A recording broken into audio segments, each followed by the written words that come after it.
I really try to look, when I talk to parents, is look to the future. Our future is totally unbridled.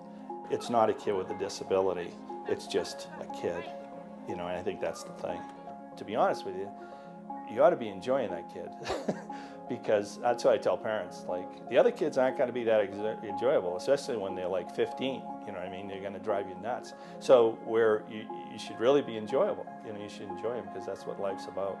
I just hope for her to have a full life. I expect her to live on her own. I don't know. I expect to, and if she doesn't, she'll live with us and it'll be fun. We'll go travel the world with her, and I pray for her husband. I think maybe she'll get married. Maybe she will go to college. I have heard of some kids with Down syndrome going to college.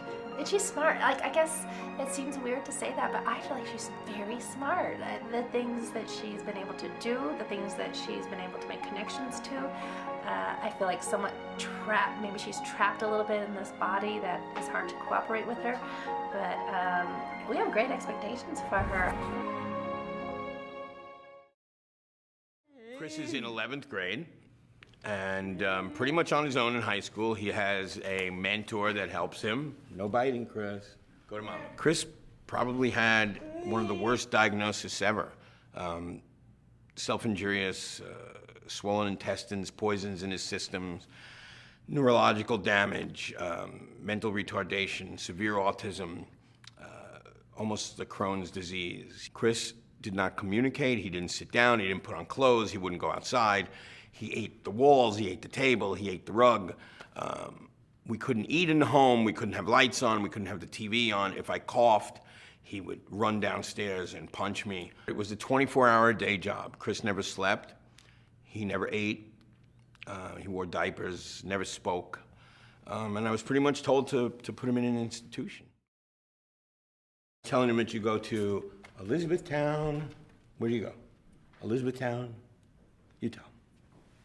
Elizabethtown High School. Elizabethtown High School. And we're very proud of that, right? And we collect a lot of movies. We buy movies. Yeah, so I'm going to just talk about you a little bit because I love you. Can I have a kiss? We were close because we were in the same family, but then in a way we kind of got closer in the last few years after my parents passed away.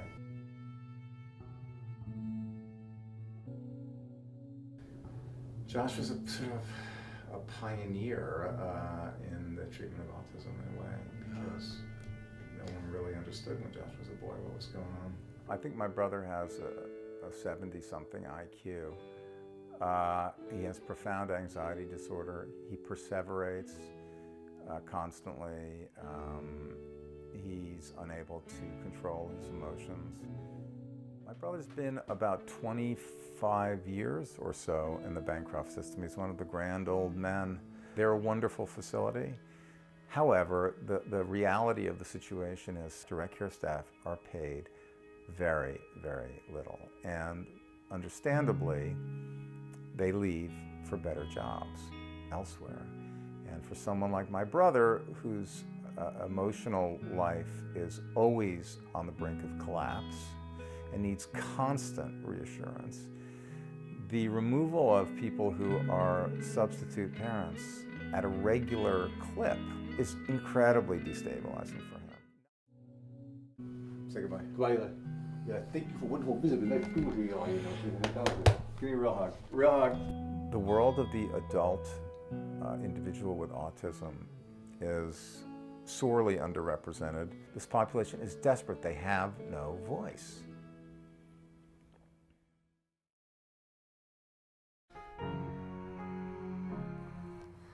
I'm Spencer Timmy. I'm 20 years old, and my big brother Mitchell has autism. People always ask me, Spencer, what is it like to have an autistic brother? Is it hard? Frustrating? Is it different? I kind of laugh at the question. I'm just like, no, not really. And I don't know. I guess it's different in that as an older brother, he doesn't really give me advice on women, or he can't buy me alcohol. I never got beat up by him all throughout my childhood like most brotherly relationships. But we do have our own unique bond. Not one person understands him the way I do. Our bond is strong. He is the most important person to me. I will always protect him, and he is my brother. We were tight-knit boys, brothers and more than men.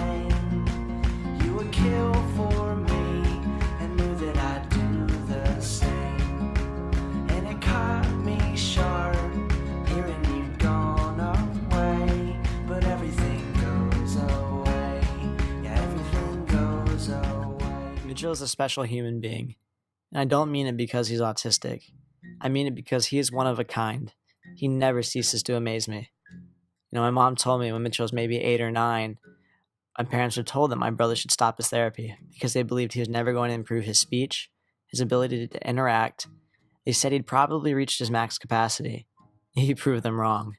Last summer, he rode a surfboard all by himself. He sang a song at his high school graduation and is even a gold medalist in the Special Olympics. He has this ability to make everyone around him happy.